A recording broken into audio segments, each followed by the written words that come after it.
Never in his 40 years of farming did Jim Mitchell think he'd have a gun pulled on him over a dirt road.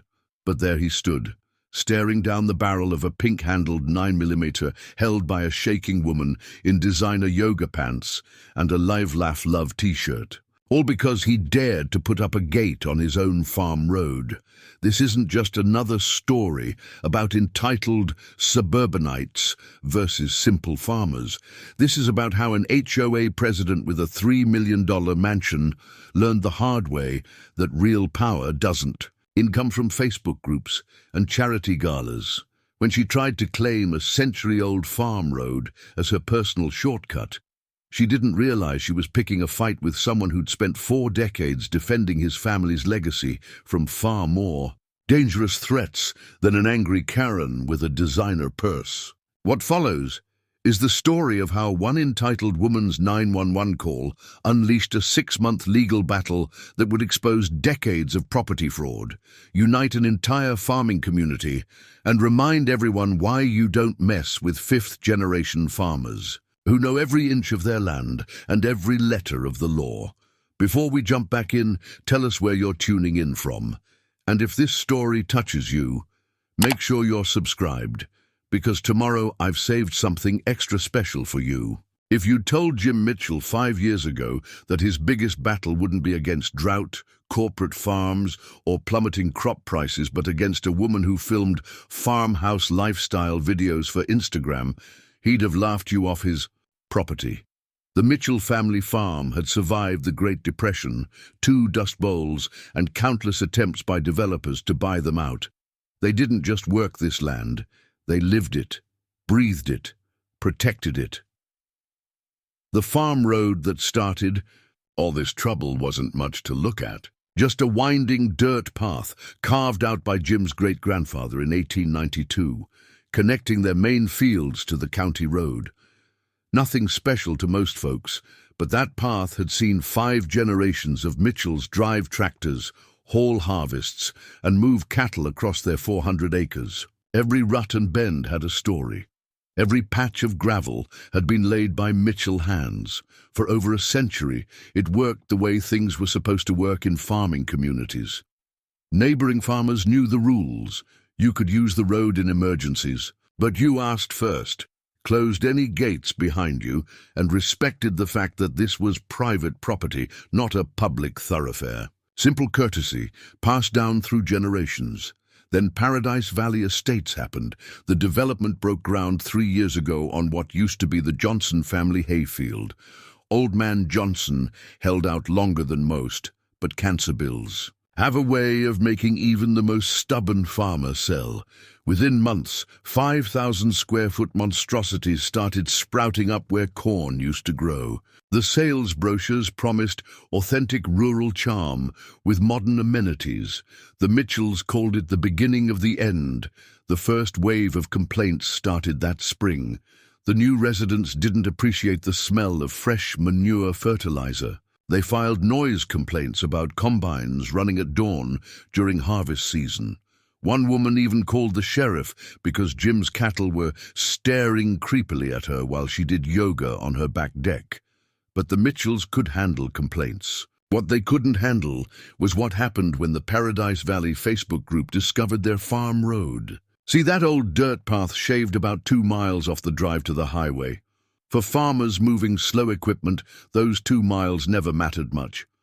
But for commuters in their Tesla Model X's and Range Rovers rushing to make their 9-to-5 jobs in the city, those 2 miles became mighty tempting. It started small, 1 or 2 cars using the road as a shortcut. Then word spread through the neighborhood social media. Soon, what was once a quiet farm road turned into an unofficial rush hour route. Every morning and evening, a parade of luxury vehicles would zip past farm equipment, stir up dust clouds, and treat the working farm like their personal expressway. Jim tried being reasonable at first. He put up polite signs reminding folks about private property, had conversations with the HOA board about respecting boundaries, even installed speed. Bumps after a speeding SUV nearly hit one of his farmhands moving equipment between fields. The speed bumps disappeared 3 days later. Security camera footage showed a team in black hoodies removing them at 2 a.m. The HOA president claimed no knowledge of the incident, but her next Facebook post complained about certain elements trying to obstruct progress in their evolving community. That HOA president was Karen Davidson, recent transplant from the city, self-proclaimed rural lifestyle influencer, and the woman who would eventually pull a gun on Jim Mitchell over a gate. She'd moved in 6 months ago and immediately started campaigning to modernize the farming community. Her social media was full of carefully staged photos of her standing in front of other people's barns, talking about her authentic country life journey while wearing $500 boots that had never seen real mud.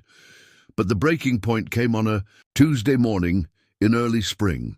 Jim found one of his pregnant heifers in distress, spooked into premature labor by a speeding car. The calf didn't make it. That afternoon, he ordered the gate that would start a war. The gate wasn't anything fancy, just solid steel construction with a heavy-duty lock and reflective warning signs. Jim Mitchell started installing it at dawn, the same way his family had started every major project for 5 generations. His youngest farmhand, Tommy, helped set the posts in concrete while security cameras recorded everything. Experience had taught Jim to document every move when dealing with Paradise Valley residents. He'd barely finished mounting the hinges when the first Range Rover appeared, braking hard enough to spray gravel. Karen Davidson emerged like a storm front, designer handbag swinging, phone already recording. "What do you think you're doing?" Her voice carried that special tone of outrage reserved for service workers who dared to question her expired coupons. "This is a community access road." Jim didn't look up from his work. "Morning, Mrs. Davidson. This is private property, always has been. Sign says so right there on the post you're leaning on. We've been using this road for months. You can't just block access to an established public throughway." She was already typing furiously on her phone, presumably rallying her Facebook troops. "Actually, I can. Property deeds clear as day. This road's been private since 1892. Jim kept working, tightening bolts with methodical precision. "Your GPS apps and social media groups don't change property law." The next hour brought a parade of angry Paradise Valley residents, each more entitled than the last. They filmed, they threatened, they demanded to speak to Jim's manager, as if generations of family farming answered to suburban authority. Some claimed emergency access rights. Others insisted the road was marked as public on Google Maps. One man even tried citing maritime law, something about the farm being an inland port because of the irrigation pond. By noon, Karen had escalated to the nuclear option, an emergency. HOA board meeting conducted right there on Jim's property. 6 board members in luxury athleisure formed a semicircle of scowls, reading from their phones like they were reciting ancient curses. "This is a direct violation of our community standards," Karen announced, brandishing the HOA charter like a weapon. Section 7.3 clearly states all residents have right of access to community thoroughfares. "Your HOA doesn't have authority over my farm, Mrs. Davidson. Never signed your papers, never joined your association." Jim hung the last warning sign. "This farm was here 100 years before your development. Your rules don't apply here." "We'll see about that." Karen's perfectly maintained smile cracked just slightly. "I have the governor's cousin in my yoga class. One call, and we'll see who has authority." Jim just kept working. He'd dealt with corporate lawyers, bank foreclosure threats, and developers trying to seize land through eminent domain. A suburban HOA president with political delusions didn't even make his top 10 list of threats to the farm. But Karen Davidson wasn't used to being ignored. Her next move would set in motion a chain of events that would rock the entire farming community. As she stormed back to her Range Rover, she made 2 calls, one to the most expensive law firm in the city and 1 to 911. She was about to learn the hard way that some fights aren't won by who has the most expensive lawyer or the most Instagram followers. Sometimes they're won by those who know every inch of their land, every detail of their rights, and every lesson taught by generations of protecting what's theirs.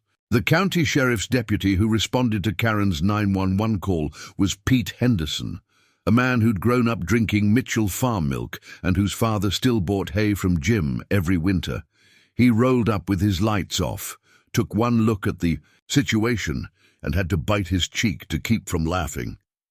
"So, let me get this straight," Deputy Henderson said, flipping open his notebook. "You're calling in a terrorist threat because a farmer put a gate on his own farm road?" Karen stood with her arms crossed, surrounded by her impromptu HOA emergency committee. "This is much more serious than that. He's illegally blocking a public access road and threatening our community's safety. What if there's an emergency? What if someone needs this route for evacuation? Ma'am, your development has 3 paved access roads built specifically for that purpose." Henderson's patience was professional, but his expression suggested he'd rather be handling a drunk cow than this situation. "And I've got the property records right here on my tablet. This road's been private since before my grandfather was born."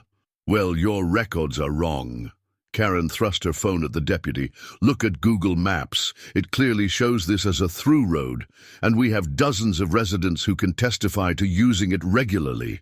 "Mrs. Davidson," Henderson sighed, "Google Maps also once directed tourists to drive through Miller's corn maze because it looked like a shortcut.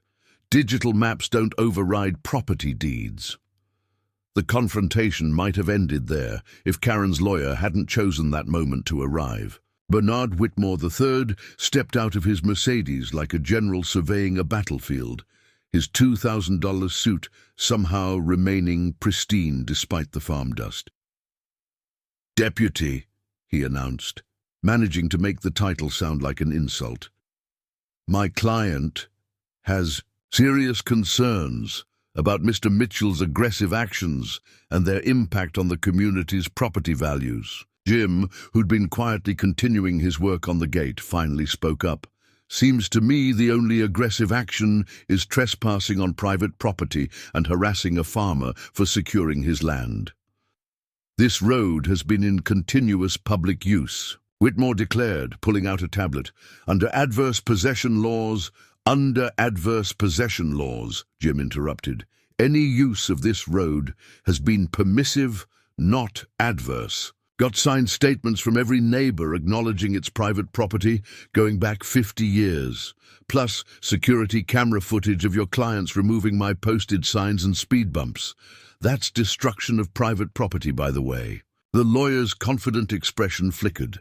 Jim Mitchell wasn't following the script of a simple farmer intimidated by legal jargon. "Furthermore," Jim continued, pulling out his own folder, "got the original property survey from 1892, updated surveys from 1945, 1978 and 2020, plus aerial photographs showing this has always been a private farm road. Also got documentation of every time your clients have endangered my livestock or farm equipment by speeding through here." Deputy Henderson was now openly grinning. He'd seen Jim handle corporate lawyers the same way, letting them talk themselves into a corner before dropping a mountain of paperwork on them. Karen's face had gone from cream to crimson. "This isn't over," she hissed, stabbing a manicured finger at Jim. "I'm calling the mayor, the governor, whoever I have to. You can't just change the rules because you don't like progress." "Only one changing rules here is you, Mrs. Davidson," Jim replied calmly. "Roads staying private, gates staying locked. Law's pretty clear on that." As the Paradise Valley contingent retreated to their luxury vehicles, Deputy Henderson lingered. "Behind. They're not going to let this go easy, Jim. I know." Jim looked at the gate, solid and gleaming in the afternoon sun. "But neither am I. Some things are worth fighting for." What nobody realized then was that this was just the opening skirmish. Karen Davidson had built her reputation on never backing down on always getting her way. But she was about to learn that some opponents can't be bulldozed with money or connections, especially not ones who'd spent generations preparing for exactly this kind of fight. The social media storm began exactly 30 minutes after Karen Davidson left the farm. Her first Instagram post showed her standing defiantly in front of Jim's new gate, perfectly posed in what appeared to be brand new Gucci farming boots and a carefully distressed denim jacket that had never seen a day of actual work. Emergency update to my rural living journey. Her post began, "Today, we witnessed a shocking attack on our community. A toxic, backwards-thinking farmer has illegally blocked access to our community road. This is what happens when we allow outdated attitudes to obstruct progress." Farm life, country living, justice, save our road. Within hours, the Paradise Valley Facebook group transformed into a virtual war room. Residents who'd lived there less than a year posted lengthy dissertations about agricultural law they'd discovered through Google. Someone started a Change.org petition titled "Stop the Rural Tyranny, Save Our Historic Road." It gained 500 signatures, mostly from people who lived nowhere near the farm. "My children are crying," posted Susan from Lot 47, whose kids attended boarding school in Switzerland. "They can't bear the thought of never seeing their favorite cow pasture on their way to their private tennis lessons." This is literally like that book about the farmer who was mean to everyone. You know, the one with the animals? Has anyone actually read it? Literary justice, contributed Brad from the McMansion with the 3-story garage. Karen's next move was a masterclass in suburban warfare. She organized a peaceful protest for progress, a gathering where Paradise Valley residents would do yoga in front of Jim's gate while drinking organic smoothies and sharing their farm road memories on TikTok. The actual farmers in the area watched this digital circus with a mixture of amusement and concern. Old Pete Wilson, whose dairy farm bordered the Mitchells' property, summed it up best. "Never seen so many people worked up about a dirt road they ain't got no right to in the first place." But Karen wasn't just fighting on social media, she was building a narrative. Every post carefully painted Jim as an obstacle to progress, a relic refusing to adapt to changing times. She posted drone footage of the road, illegally obtained by flying over Jim's property, created a dramatic documentary-style video about the community's loss, and even started a podcast called Rural Revolution, One Woman's Fight Against Agricultural Obstruction. The turning point came when she posted a heavily edited video of her confrontation with Jim. The clip started with him refusing her access and ended before showing her threats or Deputy Henderson's confirmation of the road's private status. The caption read, "Watch as this farmer threatens an innocent mother just trying to get her children to school safely. This is what privilege looks like." Just cancel farmers. Jim Mitchell didn't have social media. He was too busy actually farming to worry about hashtags and viral videos. But his daughter Beth, who managed the farm's accounts, watched everything unfold with growing concern. "Dad," she said one evening, showing him the latest posts, "they're trying to paint you as some kind of agricultural terrorist." Karen's got 50,000 followers now. She's doing interviews with local news stations. Jim kept working on his tractor, the same way his family had handled every other crisis. Let them post what they want. Truth's in the deeds and documents, not on their fancy phones. What Jim didn't realize was that Karen's digital army was about to move beyond hashtags and filtered photos. Her next post would call for direct action, and not everyone who followed her was content with peaceful yoga protests. The war for the farm road was about to move from the digital world to the real one, and no amount of Instagram filters could soften what was coming next. The first brick came through Jim Mitchell's farmhouse window at 2 a.m., 5 days after Karen's call to take direct action went viral. The note attached to it read, "No gates in Paradise Valley. No, open the road." Apparently, even vandals used hashtags. Now, it wasn't the first escalation. Over the past week, Jim's farm had endured a steady stream of peaceful protesters who seemed to have very different definitions of peaceful than the dictionary. They parked their luxury SUVs along the county road, trespassed to take selfies with his angry gait of oppression, and left artisanal coffee cups scattered across his fields. One group, led by Karen's personal yoga instructor, attempted to hold a healing circle around the gate. They scattered organic rose petals and therapeutic crystals across the private road until Jim's cattle started eating them. The subsequent veterinary bill and Karen's outrage posts about toxic agricultural practices endangering spiritual healing only added fuel to the fire. But the brick marked a turning point. Deputy Henderson surveyed the broken glass with a grim expression. "This is getting out of hand, Jim. First vandalism, now this. What's next?" "Got it all on camera," Jim replied, playing back the security footage. The Mercedes that sped away was familiar, belonged to one of Karen's most vocal Facebook supporters. "Guess hashtags don't cover their license plates." The deputy's report was still being written when Karen launched her next digital offensive. Her morning Instagram livestream painted a very different picture of events. Breaking: local farmer fabricates attack on his property to victimize innocent homeowners. Those crystals were ethically sourced. Fake news: justice for Paradise Valley. Jim's daughter Beth watched the comments roll in with growing concern. "They're organizing something bigger, Dad. Look at these private group messages someone leaked to me." The screenshots showed Karen rallying her followers for a major community action event. The details were vague, but the tone was clear. This wasn't going to be another yoga protest. She was right.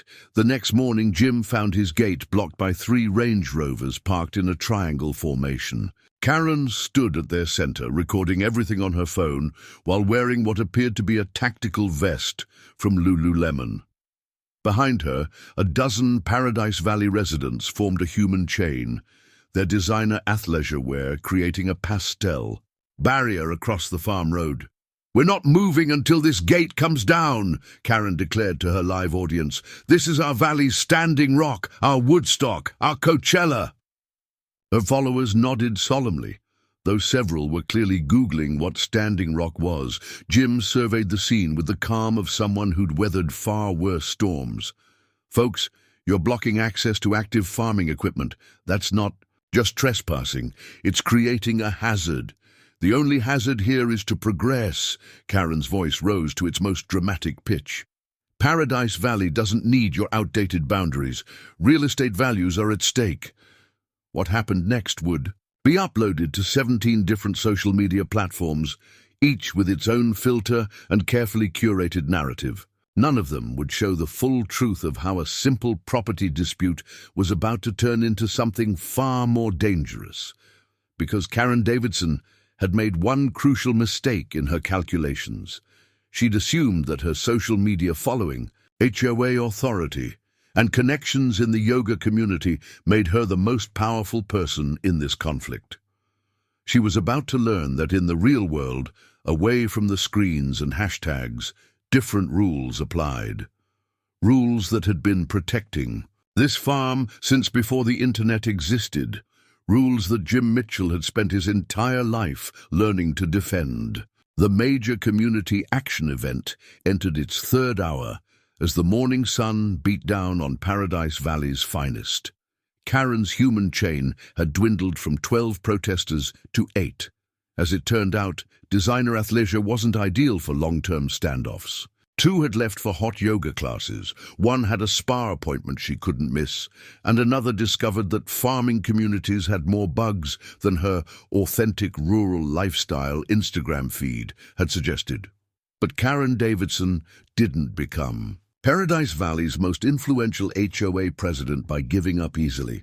She'd switched from Instagram Live to TikTok, documenting what she called her Valley Vendetta series. Each new post gained more viewers, more supporters, more angry comments demanding justice for suburban commuters everywhere.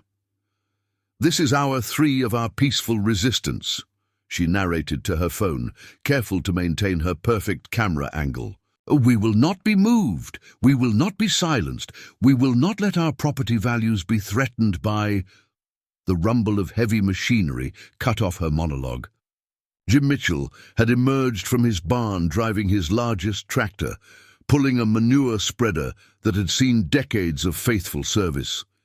He drove slowly, deliberately, stopping 30 feet from the human chain. "Final warning, folks," he called, out calmly. "I've got 5 tons of fresh organic fertilizer here that needs spreading. This field's next on the schedule. Your fancy clothes might not appreciate what's about to happen." The remaining protesters exchanged uncertain glances. Their commitment to the cause suddenly faced an aromatic challenge they hadn't prepared for. One by one, they began to edge back toward their vehicles. "Nobody move," Karen commanded, but her audience was rapidly dwindling. "He's bluffing. This is just intimidation. Think of your social media followers." Jim started the tractor forward. The manure spreader's mechanisms creaked to life. The human chain broke. Designer shoes carried their owners to safety at impressive speeds, leaving Karen alone with her phone, still recording. But instead of backing down, her expression hardened. She reached into her oversized designer bag. "You think you can bully us?" Her voice shook with rage. "I've invested too much in this community to let some stubborn old farmer ruin everything." That's when she pulled out the pink-handled 9mm. Time seemed to freeze. Jim sat motionless on his tractor, facing down the trembling barrel of a gun that looked like it had been chosen to match its owner's yoga mat. 40 years of farming had prepared him for many things: drought, flood, corporate takeovers. But this was a first. "Put the gun down, Mrs. Davidson," he said quietly, his voice carrying the same tone he used to calm spooked horses. "You're about to make a mistake that Instagram can't filter away." "You don't understand." The gun wavered in her manicured hands. "This was supposed to be perfect. The farm views, the country lifestyle, the authentic rural experience. You're ruining everything with your reality." The absurdity of the moment, a social media influencer threatening a farmer with a designer pistol over a dirt road, might have been funny if it weren't so dangerous. Reality and Karen Davidson's carefully curated version of it had finally collided, and the result was armed confrontation. What happened next would be talked about in Cedar Valley for years to come. It would spawn 1,000 social media posts, a dozen viral videos, and at least one true crime podcast. But none of them would capture the full truth of how a simple farm gate led to the most bizarre standoff in agricultural history. Nobody expected the gun standoff to end because of a TikTok notification, but that's exactly what happened. Karen's phone, still recording everything, chirped with a message that her live stream was approaching its time limit. The sudden noise made her jump, and the pink-handled 9mm slipped from her trembling fingers, landing in the mud. The next few moments unfolded like a slow-motion train wreck. Deputy Henderson, who'd been quietly approaching from behind after receiving several panicked calls about an influencer with a gun, made his move. Before Karen could reach for the weapon or her phone, she found herself face down in the dirt, her designer yoga pants acquiring an authentically rustic patina she definitely hadn't planned on. "My followers!" she shrieked as Henderson cuffed. They need to see this injustice. Someone keep recording." But her remaining supporters were too busy deleting their own videos of the incident, suddenly realizing that social media evidence of criminal behavior might not be in their best interest. The only one still filming was Beth Mitchell, who'd captured everything on the farm's security cameras. "Karen Davidson," Henderson read from his card, trying to keep the disbelief out of his voice. "You're under arrest for criminal trespassing, brandishing a firearm, and threatening with a deadly weapon. You have the right to remain silent." "I will not remain silent. This is content gold. Just let me do a quick outfit change and we can reshoot this whole scene." Jim Mitchell watched from his tractor as Paradise Valley's most influential HOA resident was led away in handcuffs, still trying to angle herself for the most photogenic mugshot possible. The pink-handled 9mm retrieved by another deputy turned out to be legally registered but purchased just 3 days ago, right after her last failed attempt to force the gate's removal through an emergency HOA meeting. The aftermath was immediate and spectacular. Karen's social media accounts exploded with activity, though not the kind she'd hoped for.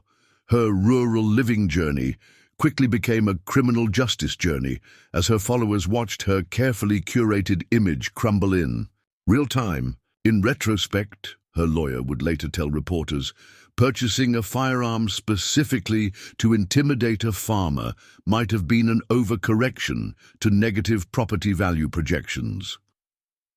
The Paradise Valley Facebook group underwent its own crisis. Half the members immediately distanced themselves from the whole situation, claiming they'd never really supported using the private road. The other half doubled down, insisting that Karen was being persecuted for defending suburban values, though they made these claims anonymously and definitely not while brandishing weapons. But it was the local farming community's response that really drove home the magnitude of Karen's miscalculation. By sunset, 20 tractors had parked along the county road near Jim's gate. Old Pete Wilson brought coffee and donuts. The Henderson dairy folks set up a grill. 5 generations of farmers who'd watched developers and HOAs chip away at their way of life had finally found their rallying point. "Never thought I'd see the day," old Pete mused, watching Karen's Range Rover being towed from the scene, when somebody'd pull a gun over a dirt road. What's next? Drive-by shooting over a chicken coop. What nobody realized then was that the gun incident, as dramatic as it was, had just lit the fuse on a much bigger powder keg. Karen Davidson might be headed for a holding cell, but her lawyer was already planning an offensive that would make the gate dispute look like a minor skirmish. The real battle for Cedar Valley was about to begin, and it would be fought not with pink-handled pistols, but with property laws older than the farms themselves. Karen Davidson's first TikTok from jail set a new record for suburban crisis management. Somehow, she'd managed to turn her orange jumpsuit into what she called detention core aesthetic, complete with a perfectly arranged mugshot that looked more like a fashion shoot. Her caption read, "My agricultural awakening, how one woman's fight for community access became a journey of legal discovery. Justice. For Karen, farming freedom, jailhouse chic." The county jail had never seen anything like it. Karen demanded to speak to the facility's manager about their inadequate lighting for content creation, and tried to organize her cellmates into a consciousness-raising circle about property rights. When that failed, she settled for teaching them about optimal selfie angles through the visitation glass. Meanwhile, her lawyer, Bernard Whitmore III, was mounting what he called the most significant property rights case since the Louisiana Purchase. His first press conference, held on the manicured lawn of Paradise Valley's clubhouse, was a masterclass in spinning armed threats into suburban victimhood. "My client," he announced to a crowd of reporters and supportive HOA members, "is merely the latest victim of aggressive agricultural obstruction. For too long, these farming establishments have hidden behind outdated property laws to obstruct progress and community development." The fact that his client had pulled a gun on a farmer over a dirt road was, according to Whitmore, an understandable response to systematic rural oppression of suburban lifestyle influences. He then unveiled their legal strategy, a massive class action lawsuit against not just Jim Mitchell, but the entire farming community. The lawsuit's claims were creative, to say the least.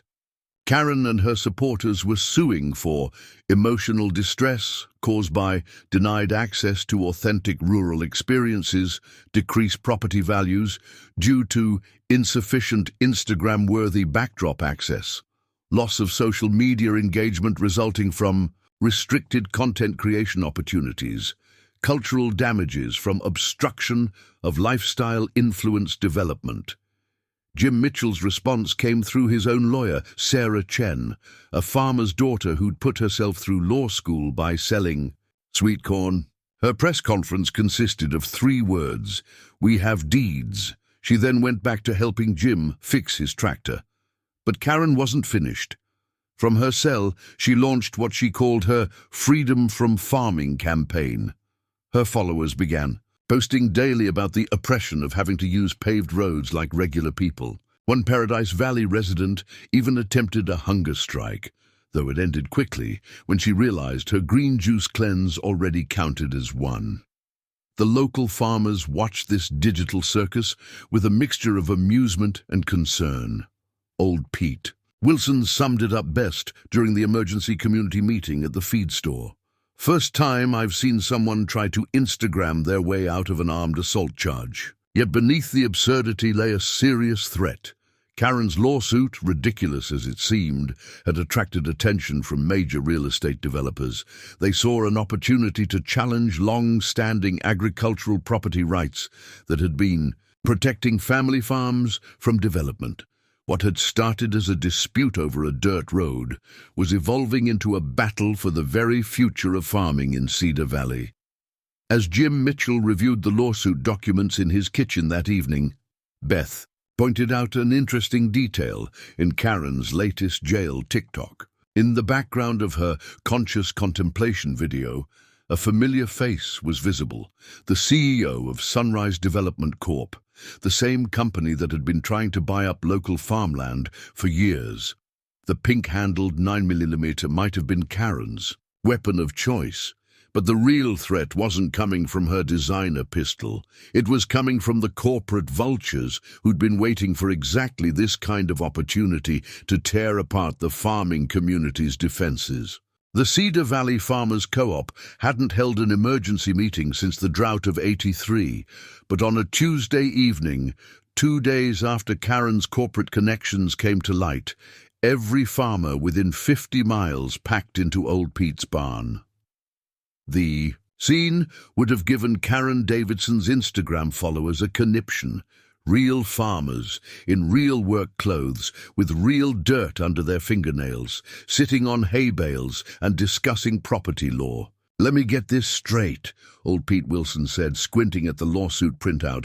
"They're saying we're denying them their right to an authentic rural lifestyle experience by not letting them trespass on our land. Hell, I'll give them an authentic experience.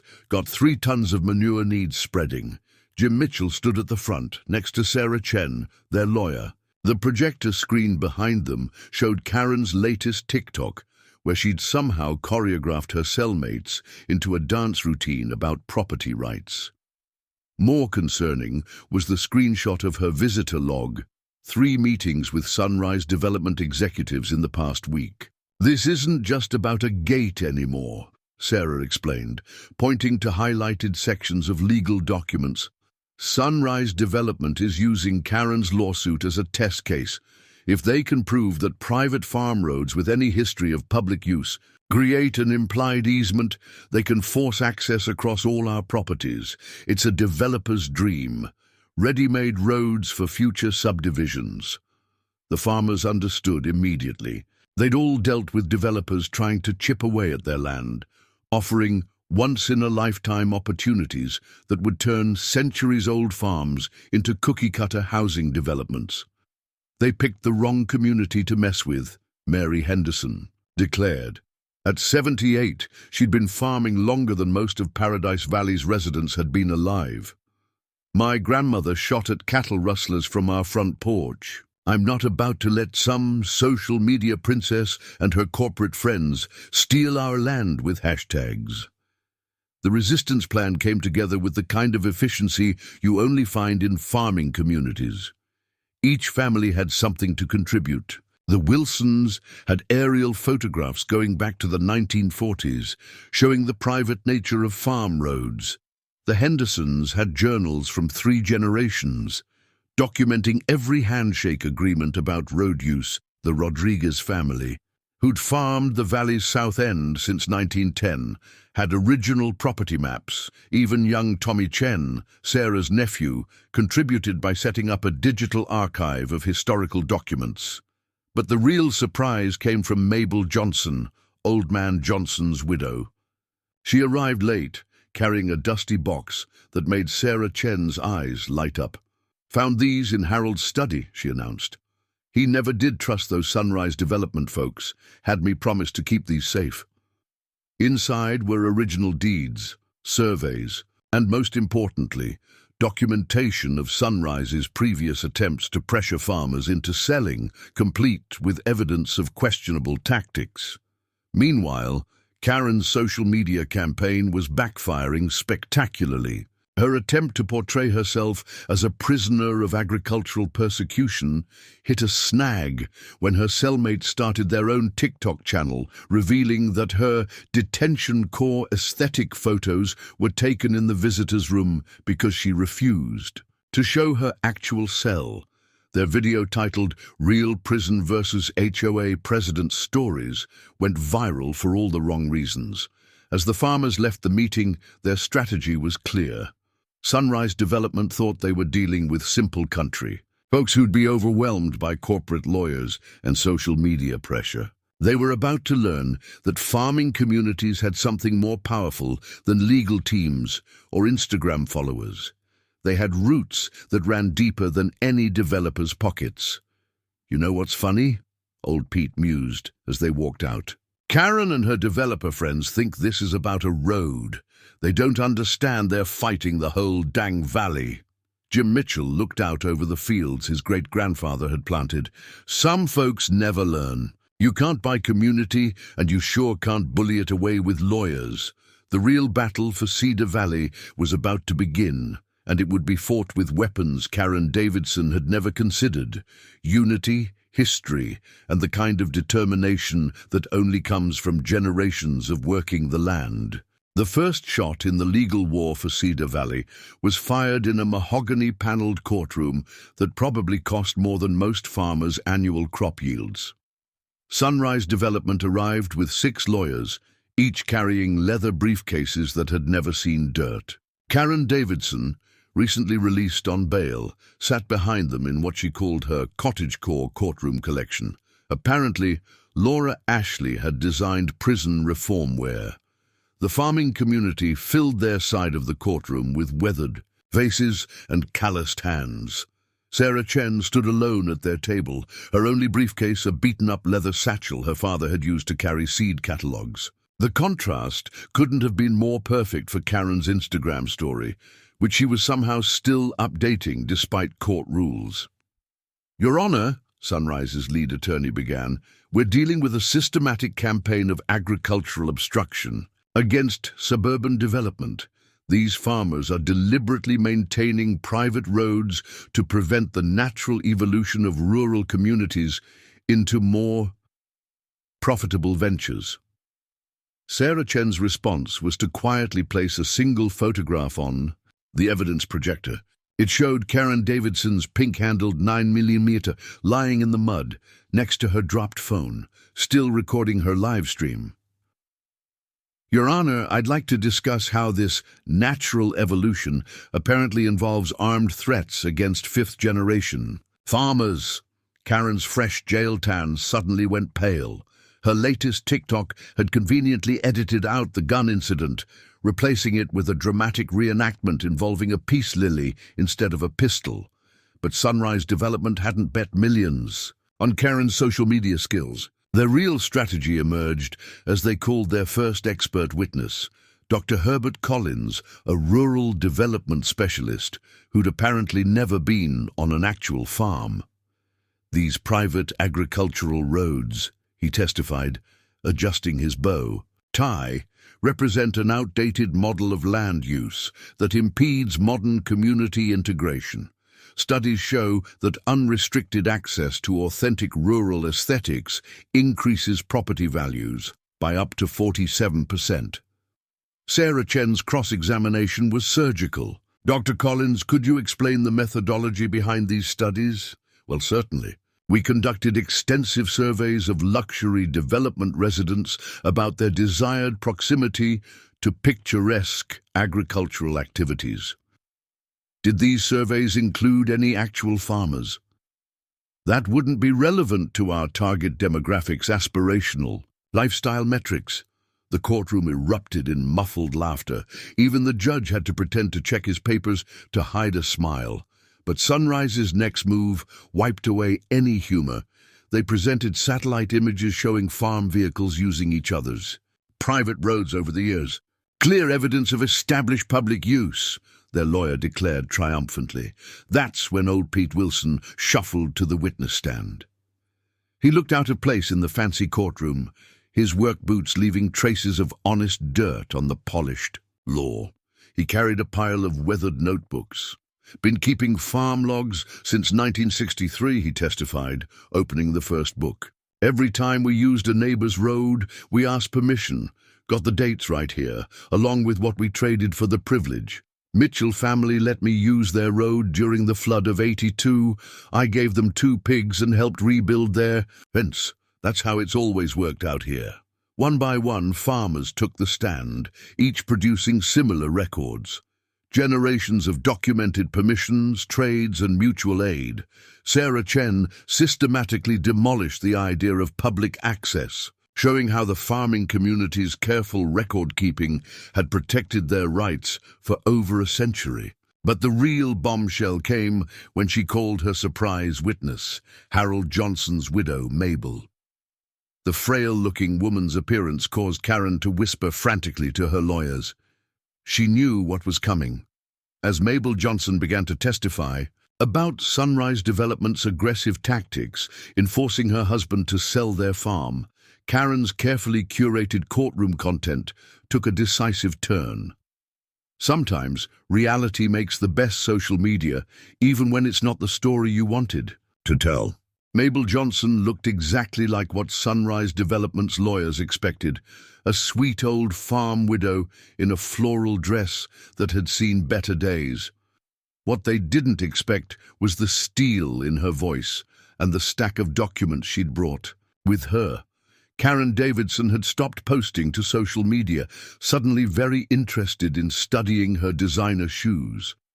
My Harold wasn't just a farmer, Mabel began, her weathered hands smoothing out old papers. He was a record keeper, kept every letter, every threat, every piece of paper Sunrise Development ever sent us, started right after they first showed up at our door in 2019. Sarah Chen began projecting documents onto the courtroom screen. The first was a lovely professional letter offering to buy the Johnson farm at generous market rates. The next was less friendly, warning about inevitable development and suggesting they avoid difficult legal situations. They sent someone every week, Mabel continued.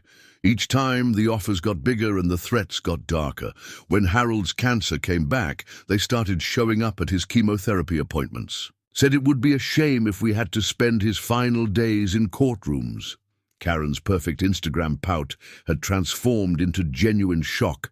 Her lawyers were frantically shuffling papers, trying to stop what was coming, but Mabel Johnson had waited 2 years to tell this story, and nothing was going to silence her now. Then came the accidents, she said, her voice steady. Our irrigation system failed right before a heat wave. Someone had cut the lines. Fertilizer deliveries got mysteriously cancelled during critical planting times. Our farm insurance got dropped for administrative reasons. She pulled out a USB drive that made Karen's lawyers visibly flinch. Harold may have been dying, but he was still sharp. Had cameras installed everywhere, caught their people sabotaging our equipment, trespassing. At night, even recorded their project manager bragging about how they'd done this to farms all over the state. The courthouse air felt electric. Sarah Chen methodically entered each piece of evidence, photographs, videos, recorded conversations. A pattern emerged of corporate harassment disguised as development, of systematic destruction of farming communities hidden behind progress and profit. Last thing Harold told me before he passed, Mabel said, fixing Karen with a steady gaze, was to wait. Wait until they got cocky. Wait until they tried their big play. The truth, he said, needs the right moment to plant itself. Karen Davidson's designer prison outfit suddenly seemed to suffocate her. Her phone lay forgotten in her lap, its carefully curated feed now irrelevant in the face of real, unfiltered truth. She'd thought she was the star of this show, the brave suburban influencer fighting for property rights. Instead, she'd been an unwitting pawn in Sunrise Development's bigger game. The judge leaned forward, studying another document. Mrs. Johnson, are you suggesting that Sunrise Development deliberately orchestrated recent events, including Mrs. Davidson's enthusiastic involvement? Mabel pulled out one final piece of evidence, a series of emails between Sunrise executives discussing their Paradise Valley strategy. They detailed plans to find and support local advocates, encourage community action against agricultural obstacles, and create social media pressure for development. The smoking gun came in an email dated just days before Karen's armed confrontation. Davidson perfect for phase 2, passionate, influential, easily manipulated, legal team ready for inevitable escalation. Karen's perfectly maintained facade cracked completely. Her lawyer's attempts to prevent her from speaking came too late. She stood up, shaking, and for the first time since this all began, spoke without thinking about camera angles or hashtags. "You used me?" Her voice carried none of its usual social media polish. "All those meetings in jail, all that talk about community rights, you were just setting me up to be your scapegoat?" The corporate lawyers tried to quiet her, but Karen Davidson had just discovered something more powerful than influencer status, righteous anger unfiltered by Instagram.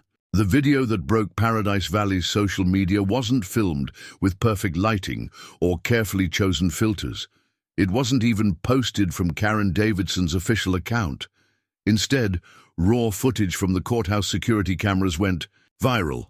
Karen Davidson, HOA president and rural lifestyle influencer, literally flipping a conference table at Sunrise Development's legal team. "You want authentic rural content?" she'd screamed, her designer prison outfit wrinkled from emotional authenticity. "How's this for engagement metrics?" What followed was a surprisingly comprehensive breakdown of Sunrise Development's manipulation tactics, delivered with the same passion she usually reserved for discussing farmhouse decoration trends. The courtroom had erupted into chaos. Sunrise's lawyers scrambled to contain both flying papers and their unraveling case. Karen's followers watched in real time as their lifestyle inspiration transformed from rustic chic advocate to corporate conspiracy whistleblower. "Wait till you hear about their fake farmers market," she'd added, before being gently restrained by a very confused bailiff. Those artisanal cheese vendors were actors from Cincinnati. The aftermath was immediate and spectacular. Karen's TikTok pivoted faster than a combine harvester at the field's edge. Her new series, Corporate Secrets, How Big Development Manipulated Your Rural Lifestyle Dreams, gained more followers than all her previous content combined. Turned out, authentic outrage played better than staged farm visits. Jim Mitchell watched all this unfold from his usual spot on the porch, where he'd retreated after the courtroom drama. He was surprised to find Karen Davidson walking up his driveway that evening, minus her usual social media entourage. She carried something wrapped in what appeared to be a designer scarf. "Mr. Mitchell," she said, her voice missing its usual influencer polish, "I owe you an apology, several actually, including one about a certain pink-handled firearm, which was absolutely not my finest moment." She unwrapped the scarf, revealing a familiar stack of documents. "These are copies of every email, text, and DM I had with Sunrise Development, including their suggestions about how to pressure local farmers. They didn't just manipulate me. They're doing this to communities all over the state." Jim studied her carefully. The perfectly curated rural fashionista was gone, replaced by something he'd never expected to see, a genuinely angry suburban mom who'd just discovered she'd been played. Also, she added, pulling out her phone, my followers, 2 million people who care about rural lifestyle content. They're not happy about being lied to. Sunrise Development's about to learn that hell hath no fury like an influencer exposed as an unwitting corporate puppet. Old Pete Wilson, who'd wandered over from his farm to witness this unlikely scene, summed it up best. Well, butter my biscuit. Never thought I'd see the day when hashtags and hay bales ended up on the same side. Karen's transformation from rural lifestyle adversary to agricultural ally wasn't just good drama. It was a developer's worst nightmare. She brought something the farming community had never had. A direct line to millions of social media users who suddenly cared very much about corporate threats to authentic rural life. You know what the worst part was? Karen said, accepting. A glass of genuine farm lemonade, which she managed not to photograph. They weren't just using me to get to your farms. They're doing this everywhere, turning people like me into weapons against communities like yours. Well, now I'm going to be a different kind of weapon. She held up her phone, where her latest post was already going viral. Exposed. The real dirt behind corporate rural development. A thread time to spill the organic free-range tea. Ya corporate greed nation save real farms. Yas reveal the true rural. Jim Mitchell couldn't help but smile. Sometimes the best allies come from the most unlikely places, even if they do insist on putting hashtags on everything. The war room for the fight against Sunrise Development was a site that would have broken Instagram's algorithms. In the Mitchell's barn, surrounded by actual farming equipment, Karen Davidson had set up what she called her authenticity exposure station. 3 laptops, professional lighting, and a whiteboard covered in both hashtags and legal citations. Okay, so here's their pattern, Karen explained to the gathered farmers, using her influencer presentation skills for something useful for the first time. Sunrise doesn't just buy farms. They infiltrate communities. They find someone like me, someone with influence but no actual understanding of farming, and they turn them into their unwitting agents. She pulled up a map on her main screen. Red dots showed locations where Sunrise had successfully pushed out farming communities. The pattern was clear, and Cedar Valley was next. Their biggest weapon was our ignorance, Karen continued. Her designer farming boots now actually scuffed with real barn dirt. They counted on people like me not understanding the difference between Instagram farming and actual agriculture. Well, now we're going to use that same social media machine against them. Old Pete Wilson raised his hand. Ma'am, I haven't even figured out how to text right on my flip phone. How's all this internet stuff gonna help save our farms? Karen's smile was no longer the practiced influencer beam, but something more genuine. Mr. Wilson, remember how you showed me your grandfather's ledgers yesterday? Those records of Sunrise's people trespassing on your land at night? I posted those photos this morning. They've already been shared 50,000 times. Low corporate crimes is trending. Sarah Chen, their lawyer, joined in. And those shares are evidence. Every repost helps document public awareness of their tactics. Plus, Karen's followers have started coming forward with similar stories from other communities. The farmers watched in amazement as Karen demonstrated the power of their combined resources. Her perfectly lit videos now featured real farmers explaining real agricultural issues. Each post was a direct hit at Sunrise's credibility. Security footage of Sunrise's agents vandalizing farm equipment, edited with the same skill Karen once used for her authentic barn yoga sessions. Interviews with farmers from other communities, sharing their stories of corporate harassment, detailed breakdowns of how developers manipulated property values through artificial rural aesthetic standards. But here's the real weapon, Karen said, pulling up her latest viral post. Remember those fake farmers market vendors they hired? I found their casting call spreadsheet. Turns out Sunrise has been staging local color all over the country, and actors talk, especially when they realize they were part of a scam. Jim Mitchell watched as his barn, once just a working agricultural building, transformed into a command center for what Karen had dubbed Operation Real Rural, though he'd drawn the line at her suggestion to install a ring light over his tractor. Next phase starts tomorrow, Karen announced, checking her analytics. Sunrise has a big investor presentation. They're expecting to show off their successful community integration strategy. Instead, they're going to face some very interesting questions from their stockholders about their methods. And wait until they see what's trending during their keynote speech. Old Pete chuckled, scrolling through his new Twitter account on a borrowed iPad.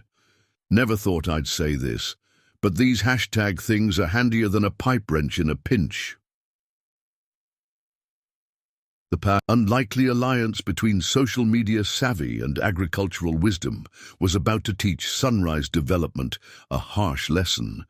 Never underestimate farmers who've learned to tweet, or influencers who've learned the real meaning of community. Sunrise Development's annual investor presentation was supposed to be their triumph. The grand ballroom of the Cedar Valley Luxury Hotel, formerly the Wilson family's South Pasture, was packed with stockholders eager to hear about their rural community integration initiative. Instead, they got a masterclass in what happens when corporate greed meets farm-fresh justice. CEO Richard Sterling took the stage like a man who'd never had dirt under his manicured nails. Behind him, a slick PowerPoint showed happy families, posed in front of suspiciously clean barns. Our unique approach to rural development has shown unprecedented success, he began, gesturing to a chart of rising property values. By leveraging authentic agricultural aesthetics, the screen behind him suddenly changed. Instead of his carefully curated slides, security footage began playing, showing Sunrise's agents sabotaging farm equipment under cover of darkness. Sunrise crimes started trending on the event's official hashtag. As you can see, Sterling continued desperately, our community integration, the screen shifted again, now showing his own emails about manipulating local influencers and manufacturing rural consent. Karen Davidson's face appeared in the corner, doing a live commentary stream for her millions of followers. Fun fact about authentic agricultural aesthetics, Karen's voice boomed through the hijacked sound system. That charming farmers market in their promotional video, staffed by actors, here's their casting call sheets and payment records. Sterling's face matched his crimson tie. Security, cut the feed. Oh, you mean these security teams? The screen showed footage of Sunrise's private security harassing elderly farmers. Let's talk about how many of them are unlicensed. I have their employment records right here. Corporate thugs is trending, by the way. From the back of the ballroom, Jim Mitchell and a group of farmers walked in, led by Sarah Chen, carrying a stack of documents. They were followed by reporters from every major news outlet, all tipped off by Karen's massive social media blast about corporate corruption. Mr. Sterling, Sarah announced, her voice carrying through the stunned silence. You've been served. Class action lawsuit on behalf of every farming community targeted by Sunrise Development. We have evidence of systematic harassment, property damage, and corporate espionage across 6 states. The stockholders weren't looking at Sterling's growth projections anymore. They were watching their phones, where Karen's live stream was, documenting decades of corporate misconduct with the same professional polish she once used for authentic barn decorating tips. Did you really think we wouldn't find out? Karen's voice had the same tone she used to use for HOA violations. Fun fact, farmers keep records of everything, and influencers. We know how to make things go viral. Today's hashtag, Sunrise Corruption. Sterling tried one last time to regain control. These allegations are baseless. Oh, like your fake property value assessments? The screen showed internal documents revealing how Sunrise manipulated local real estate markets. Speaking of property values, your stock price is down 30% since I started this stream. Might want to check your portfolio, bestie. From his spot. In the back, old Pete Wilson watched it all unfold on his new iPad. Karen had insisted on teaching him how to use one. Almost feel sorry for them, he muttered to Jim. Almost. The coup de grace came from Mabel Johnson. She walked slowly to the podium, holding up her late husband's journals. Would you like to explain to your investors why your company harassed a dying man during his chemotherapy sessions? I have the surveillance footage ready to share. As stock prices plummeted and reporters' cameras flashed, Karen Davidson did what she did best. She created content. But this time, her perfectly staged shots captured something real. Corporate greed exposed by the unlikely alliance of social media savvy and good old-fashioned farming wisdom. The day after Sunrise Development's spectacular implosion, Cedar Valley witnessed something unprecedented. Paradise Valley residents and farmers working together to remove the now infamous gate. Not because anyone was forcing them to, but because it wasn't needed anymore. Karen Davidson, still wearing designer clothes, but now with authentic farm dirt on them, supervised the operation with the same enthusiasm she'd once used for organizing HOA violation committees. Her livestream title, Demolishing Barriers, both physical and metaphorical, Shul Community Healing. Remember, folks, she narrated to her phone, that gate wasn't just about keeping people out. It was about protecting something valuable. Today's lesson. Sometimes good fences don't make good neighbors, but understanding why the fence was needed in the first place does. Real rural wisdom.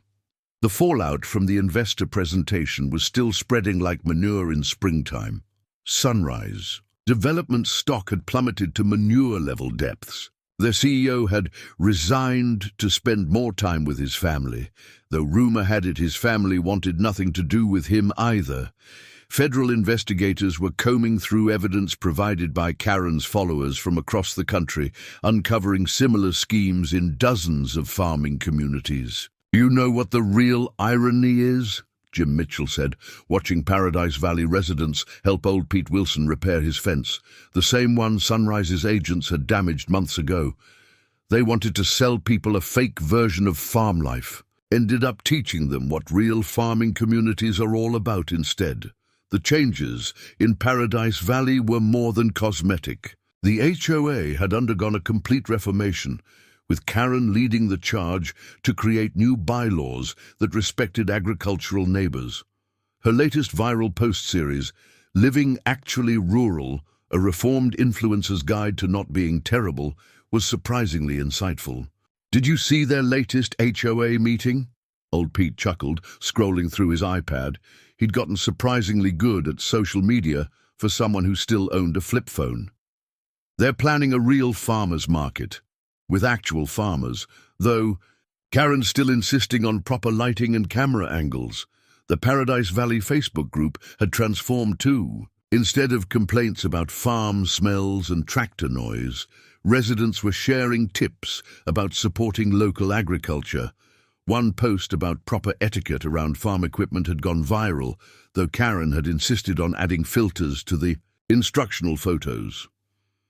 Next week's HOA newsletter is about seasonal crop rotation and its impact on local traffic, Sarah Chen reported, reviewing documents that for once weren't legal threats. Karen's doing a whole video series on understanding agricultural right-of-way with special effects.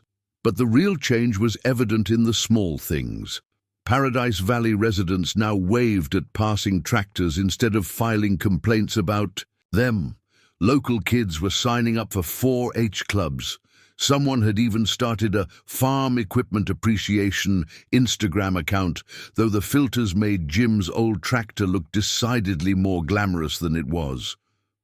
Mabel Johnson watched it all from Her porch, Harold's journals still safely stored, but no longer needed as weapons. Harold would have loved this, she said, accepting a mason jar of fresh lemonade from a Paradise Valley resident.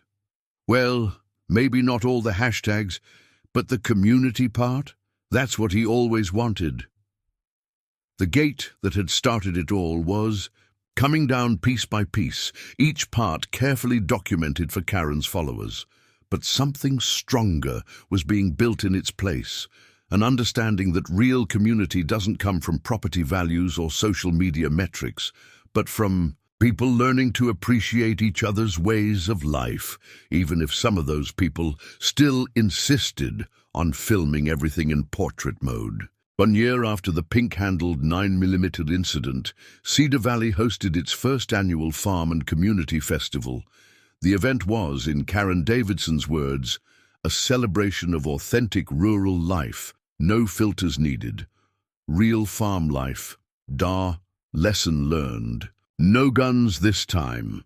The festival was held on the Mitchell farm, right where the infamous gate had once stood.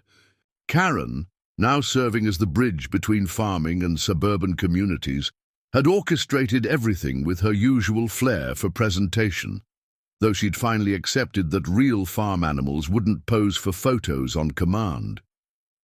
"You have to admit," Jim Mitchell said to old Pete as they watched Paradise Valley residents actually learning about crop rotation from real farmers, "this beats having guns pulled on us." The transformation of Cedar Valley had become a national model for rural-suburban cooperation.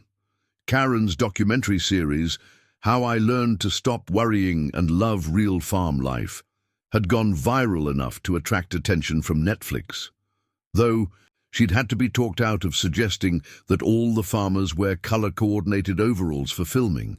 Paradise Valley had changed too. The development's entrance no longer advertised luxury rural living, but instead proudly declared a community that values its agricultural heritage. The HOA meetings now included regular farm education sessions, though Karen still insisted on proper lighting and acoustic treatment in the community center.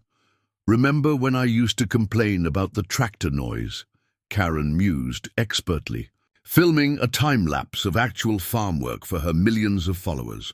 "Now, my most popular content is explaining why early morning harvesting is essential, though I still maintain the sunrise gives better lighting for videos." The federal investigation into sunrise development had revealed similar schemes across the country, leading to new legislation protecting farming communities from predatory development. Sarah Chen had helped draft much of the law, which locals had dubbed the Don't Mess with Farmers Act, though its official title was considerably longer and less colorful. Mabel Johnson's farmland, rather than becoming another Paradise Valley expansion, had been transformed into a community agricultural education center. Karen's followers had crowdfunded the entire project, though she'd had to explain multiple times why the barn didn't need a meditation studio or juice bar. "You know what's funny?" old Pete said, scrolling through his iPad. He'd finally upgraded from the flip phone, though he still wore his trademark overalls. That gate was meant to keep people apart, ended up bringing folks together instead. Though I could do with fewer TikTok dances in my cornfield. The festival's highlight came when Karen presented her latest project, a scholarship fund for young farmers, funded by her successful social media campaign exposing corporate development schemes. Because real rural influence, she announced to her livestream, isn't about perfect photos or designer farm boots. It's about preserving something authentic. Jim Mitchell's old farm road still connected the properties, but now it carried different traffic. Paradise Valley kids heading to 4-H meetings, suburban residents learning about actual farming, and yes, the occasional influencer trying to get the perfect sunset shot of tractors in action. The pink-handled 9mm that had started it all. It hung in a frame in the community center, below a photo of Karen and Jim shaking hands at the gate removal ceremony.